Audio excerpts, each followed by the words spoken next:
Indonesia. Dari sudut pandang linguistik, bahasa Indonesia adalah sebuah variasi dari bahasa Melayu.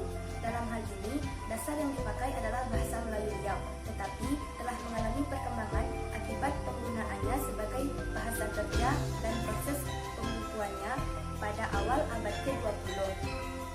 Sampai saat ini, bahasa Indonesia merupakan bahasa yang hidup dan terus berkembang dengan pengayaan kosakata baru, baik melalui penciptaan maupun melalui penyerapan dari bahasa daerah dan bahasa asing.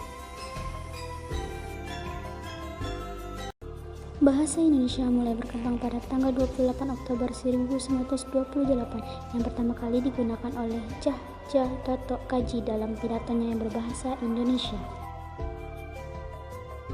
Perkembangan ejaan bahasa Indonesia. A. Ejaan Republik. Ejaan Republik merupakan hasil penyederhanaan ejaan Van Ophusian. B. Ejaan Pembaharuan.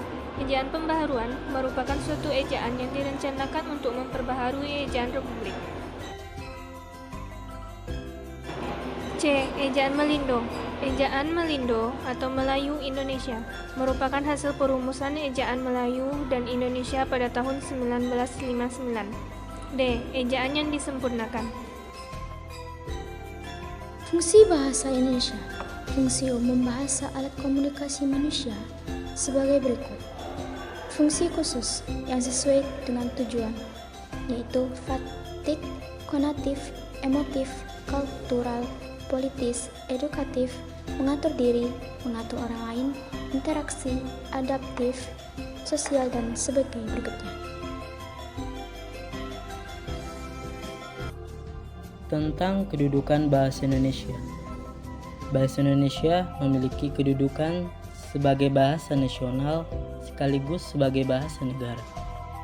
Kedudukan bahasa Indonesia sebagai bahasa nasional dikukuhkan sejak diikrarkan Sumpah Pemuda pada tanggal 28 Oktober 1928 oleh pemuda dari seluruh pelosok Nusantara di Batavia. Sementara itu, kedudukan sebagai bahasa negara dikukuhkan sejak Indonesia merdeka dan tertuang dalam Undang-Undang 1945 Pasal 36 yang berbunyi, bahasa negara adalah bahasa Indonesia.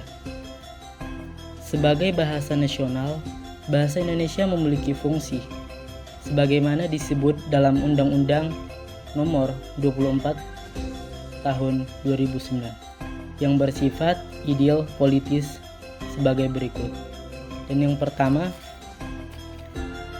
lambang kebanggaan nasional, dan yang kedua, lambang identitas nasional, dan yang ketiga, alat-alat pemersatu bangsa, dan yang keempat, alat penghubung antar budaya dan negara. Selain sebagai bahasa nasional, bahasa Indonesia juga memiliki kedudukan sebagai bahasa negara. Tidak seperti beberapa negara di Asia lainnya yang menggunakan bahasa bekas penjajah, Indonesia berkomitmen untuk menggunakan bahasa Indonesia sebagai bahasa nasional.